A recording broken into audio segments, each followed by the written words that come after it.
ایسی صورتحال میں جب مشرق وسطیٰ کے بحران کا دائرہ پہلے ہی خطرناک حد تک بڑھ چکا تھا، اچانک خبریں یہ آئیں کہ سعودی عرب میں آرامکو کی مشہور راس تنورہ ریفائنری پہ حملہ ہوا اور ساتھ ہی امریکی سفارت خانے کے CIA اسٹیشن کو نشانہ بنایا گیا۔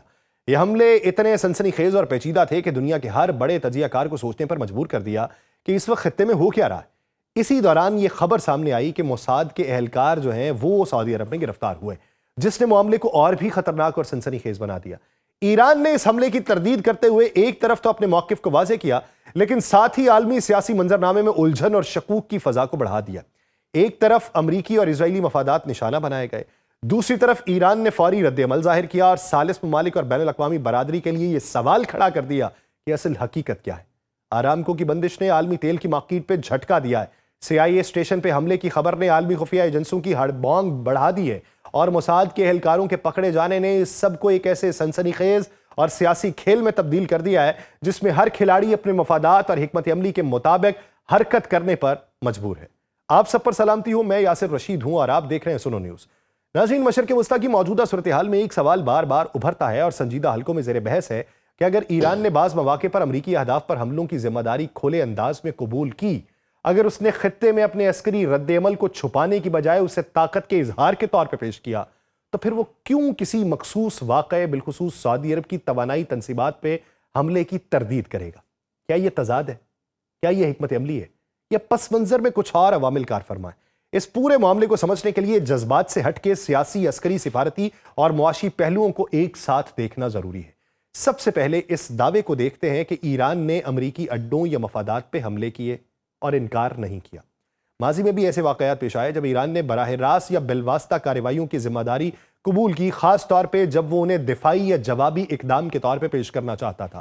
ایران کی عسکری حکمت عملی میں یہ پہلو شامل رہا ہے کہ اگر کوئی کارروائی اس کے بیانیے کو مضبوط کرتی ہے، یعنی اسے دفاع یا مزاحمت کے فریم میں پیش کیا جا سکے، تو وہ اس سے انکار نہیں کرتا بلکہ اسے طاقت کے اظہار کے طور پہ استعمال کرتا ہے۔ لیکن ہر واقعہ اسی خانے میں فٹ بھی نہیں بیٹھتا۔ سعودی آرامکو جیسی تنصیبات پہ حملہ محض ایک عسکری کارروائی نہیں تھا، بلکہ عالمی معیشت پہ براہ راست اثر ڈالنے والا واقعہ ہے۔ سعودی عرب دنیا کے بڑے تیل پیدا کرنے والے ممالک میں شامل ہے، اور سعودی آرامکو عالمی توانائی کی سپلائی میں مرکزی کردار ادا کرتی ہے۔ ایسی کسی بھی کارروائی کا مطلب تیل کی قیمتوں میں فوری اضافہ، عالمی منڈیوں میں بے چینی اور بڑی طاقتوں کی مداخلت تھا۔ اس لیے اگر کوئی ریاست اس نوعیت کے حملے کی ذمہ داری قبول کرتی ہے تو وہ دراصل خود کو بین الاقوامی دباؤ، ممکنہ پابندیوں اور حتیٰ کہ براہ راست جنگی رد عمل کے سامنے لا کھڑا کرتی ہے۔ یہی وہ نقطہ ہے جہاں ایران کو تردید کرنا پڑی اور اس کی سفارتی حکمت عملی دکھائی دی۔ ایک اور پہلو بھی اہم ہے۔ مشرق وسطیٰ میں پراکسی نیٹ ورکس، غیر ریاستی گروہ اور علاقائی اتحاد اتنے پیچیدہ ہو چکے ہیں کہ ہر حملے کی ذمہ داری براہ راست کسی ایک ریاست پہ ڈال دینا بھی آسان نہیں ہے۔ بعض مواقع پر یمن میں موجود ہوتی جو ہیں وہ خود کو ایسے حملوں کا ذمہ دار قرار دیتے ہیں۔ ایران پہ الزام ضرور لگائے لیکن اس نے براہ راست ملوث ہونے کی تردید کی۔ ایران کا موقف عموماً یہ رہا کہ وہ سیاسی اور اخلاقی حمایت کرتا ہے، مگر ہر عسکری کارروائی اس کے کنٹرول میں نہیں ہے۔ ناقدین اس موقف کو تسلیم نہیں کرتے، مگر سفارتی سطح پہ یہی بیانیہ ایران کو مکمل جنگ سے بچانے میں مدد بھی دیتا ہے۔ اب سوال کا دوسرا حصہ زیادہ اہم ہے۔ مشرق وسطیٰ کو مکمل جنگ کی طرف دھکیلنے سے سب سے زیادہ فائدہ کس کو ہوگا؟ اس سوال کا جواب بھی سیدھا نہیں ہے۔ مختلف فریقین کے مفادات مختلف ہیں۔ امریکہ کے لیے ایک وسیع جنگ مہنگی اور سیاسی طور پہ پیچیدہ ہو جائے گی، خاص طور پہ جب داخلی سیاست اور عالمی ترجیحات بدل رہی ہوں۔ ایران کے لیے بھی مکمل جنگ وجودی خطرہ بن سکتی ہے کیونکہ اس کی معیشت پہلے ہی پابندیوں کے بوجھ تلے ہے۔ سعودی عرب اور خلیجی ریاستیں کھلی جنگ سے اپنے انفراسٹرکچر اور سرمایہ کاری کے لیے خطرہ محسوس کرتی ہیں۔ اسرائیل کے بارے میں بعض تجزیہ کاروں کا خیال ہے کہ وہ ایران کے خلاف سخت موقف رکھتا ہے اور تہران کے اثر و رسوخ کو محدود دیکھنا چاہتا ہے، لیکن مکمل علاقائی جنگ اس کے لیے بھی غیر یقینی نتائج لا سکتی ہے۔ جب بعض حلقے موساد کا نام لیتے ہیں تو وہ دراصل ایک وسیع تر تھیری کی طرف بھی اشارہ کرتے ہیں کہ خطے میں کشیدگی بڑھانے سے کچھ طاقتیں اپنے اسٹریٹجک اہداف حاصل کرتی ہیں۔ موساد اسرائیل کی انٹیلیجنس ایجنسی ہے، اس کا بنیادی ہدف اسرائیلی سلامتی کا تحفظ ہے اور اس پر ماضی میں خفیہ آپریشنز کے الزامات بھی لگتے رہے، مگر کسی مخصوص واقعے میں براہ راست کردار ثابت کرنا آسان نہیں ہوتا۔ اسی طرح CIA کا نام بھی اکثر خطے کی سیاست میں لیا جاتا ہے کیونکہ سرد جنگ سے لے کے آج تک امریکہ کی خفیہ کارروائیوں کی ایک طویل تاریخ موجود ہے، لیکن ہر واقعے کو کسی خفیہ ادارے سے جوڑ دینا بھی سنجیدہ تحقیق کے بغیر درست طرز عمل نہیں ہوتا۔ میں یہ بھی مانتا ہوں اطلاعاتی جنگ کا پہلو بھی نظر انداز نہیں کیا جا سکتا، اور آج کے دور میں جنگ صرف میزائلوں اور ڈرون سے نہیں لڑی جاتی وہ بیانیے خبروں اور سوشل میڈیا کے ذریعے بھی لڑی جاتی ہے۔ ایک حملے کی ذمہ داری قبول کرنا یا پھر اس کی تردید کرنا خود ایک پیغام ہوتا ہے۔ بعض اوقات انکار کا مقصد قانونی اور سفارتی نتائج سے بچنا ہوتا ہے، بعض اوقات قبولیت کا مقصد حریف کو خوفزدہ کرنا ہوتا ہے۔ اس تناظر میں ایران کا کسی ایک واقعے پہ کھل کے موقف اپنانا اور کسی دوسرے پر تردید کرنا یہ مکمل تضاد نہیں ہے، حالات کے مطابق بھی حکمت عملی ہے، اور ہو سکتا ہے ایران نے ایسا نہ کیا ہو۔ آگے چل کے میں مزید اس پہ بات کرتا ہوں، لیکن معاشی پہلو کو پہلے شامل کرتا ہوں۔ اگر خطہ مکمل جنگ کی طرف جاتا ہے تو تیل کی قیمتیں آسمان کو چھوئیں گی، عالمی سپلائی چین متاثر ہوگی جو کسی حد تک ہو چکی، بڑی طاقتوں کی افواج براہ راست سامنے آئیں گی جو مستقبل قریب میں آ سکتی ہیں اگر یہی صورتحال جاری رہی۔ اس صورت میں نہ صرف خطے کی ریاستیں بلکہ یورپ اور ایشیا کی معیشتیں بھی متاثر ہوں گی۔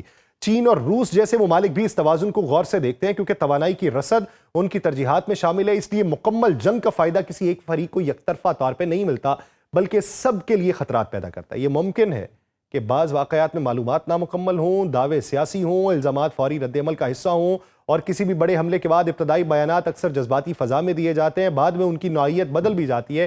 اس لیے یہ ضروری ہے کہ ہر خبر کو قطعی حقیقت بھی نہ سمجھا جائے بلکہ اسے جاری تحقیق اور سرکاری تصدیق کے ساتھ دیکھا جائے۔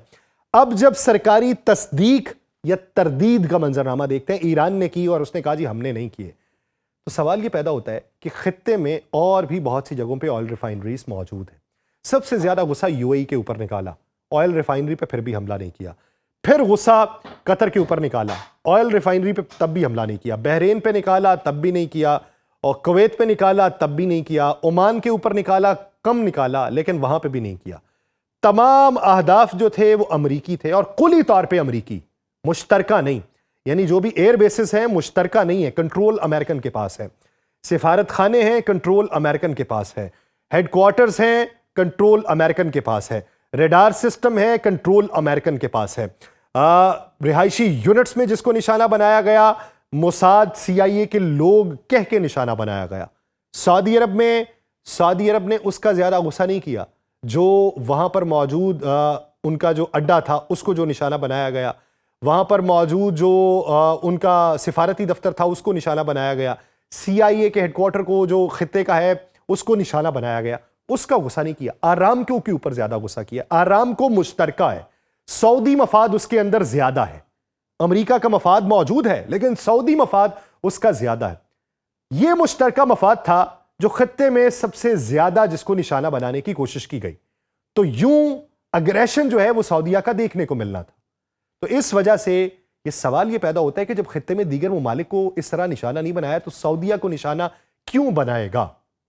تو تردید کسی نہ کسی حد تک تو سمجھ آتی ہے، لیکن یہ تخریب کاری کس نے کی؟ یہ ایک بنیادی سوال بن جاتا ہے، کیونکہ اس کے فوری اثرات عالمی سرمایہ کاری کے بہاؤ پہ واضح طور پہ نظر آئے۔ پھر خطے کی جو جنگ ہے اس کے نتائج کیا رہیں گے؟ جو خلیجی ممالک ہیں، سرمایہ کار ہمیشہ غیر یقینی اور خطرناک خطوں سے اپنے اثاثے نکال کے محفوظ اور مستحکم مارکیٹوں کی طرف منتقل کرنے کی کوشش کرتے ہیں۔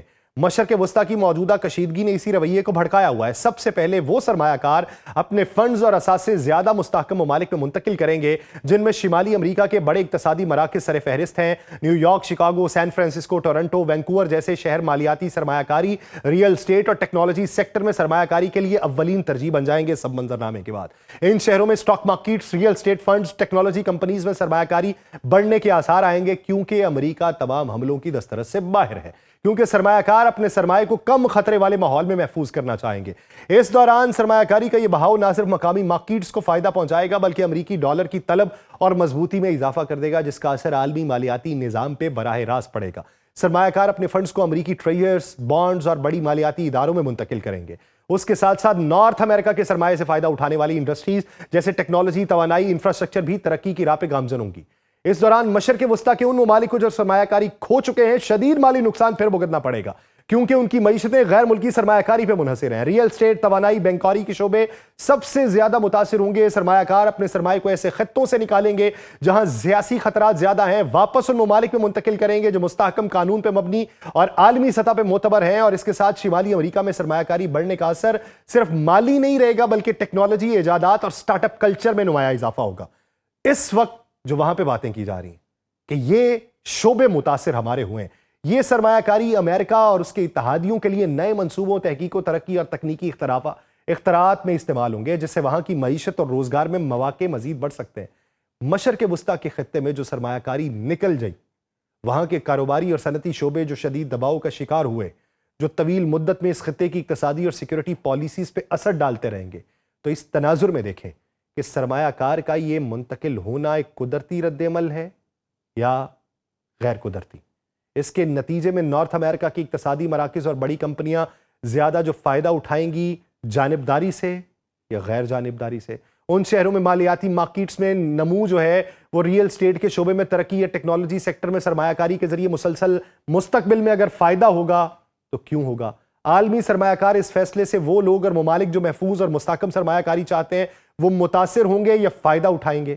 یہ دیکھنے کی ضرورت ہے کہ خطے میں اگر اب کسی ایسے ہدف کو نشانہ بنایا جاتا ہے جس میں ڈائریکٹ انٹرسٹ اس ملک کا موجود ہو، میں خلیجی عرب ممالک کی بات کر رہا ہوں، اگر اس کو ڈائریکٹ ٹارگٹ کیا جاتا ہے تو یہ دیکھیے کہ ایران کی اس پہ تردید آئے گی یا تصدیق آئے گی، کیونکہ اس وقت کوئی تیسرا فریق تو ہے جو یہ چاہتا ہے کہ ڈائریکٹ اب ان مفادات کے اوپر بھی حملہ ہو، کیونکہ ان تمام عرب ممالک نے ریٹیلیٹ ایران کے خلاف نہیں کیا، جوابات دیے، افسوس کا اظہار کیا، مذمت کی، ریٹیلیٹ نہیں کیا، کیونکہ اہداف امریکی تھے اور امریکہ نے یہ جنگ شروع کی تھی۔ لیکن سعودی عرب کی طرف سے بیانات آ رہے ہیں، اس میں پاکستان بھی شامل ہوا ہے، اور پاکستان نے دونوں طرف معاملہ افہام و تفہیم سے حل کروانے کی کوشش کی ہے اور دونوں طرف سے گارنٹیز بھی لینے کی کوشش کی ہے، لیکن اگر کسی کے ڈائریکٹ مفادات کے اوپر حملہ ہوتا ہے تو تیسرے فریق کو ڈھونڈنے کی ضرورت ہے اور پھر یہ دیکھنا ہے کہ اس کا فائدہ کیا ہوگا۔ اس لیے خطے کی بدلتی صورتحال اور ہر آنے والی خبر کے اوپر تیقن کرنے کی بجائے اس کی تحقیق اور اس کو دیکھنے کی ضرورت ہے۔ لمحہ بلمحہ دیکھیے، پھر اس کے لمحہ بلمحہ نتائج بدلتے ہوئے بھی دیکھیے گا۔ مجھے دیجیے اجازت، اللہ نگہبان۔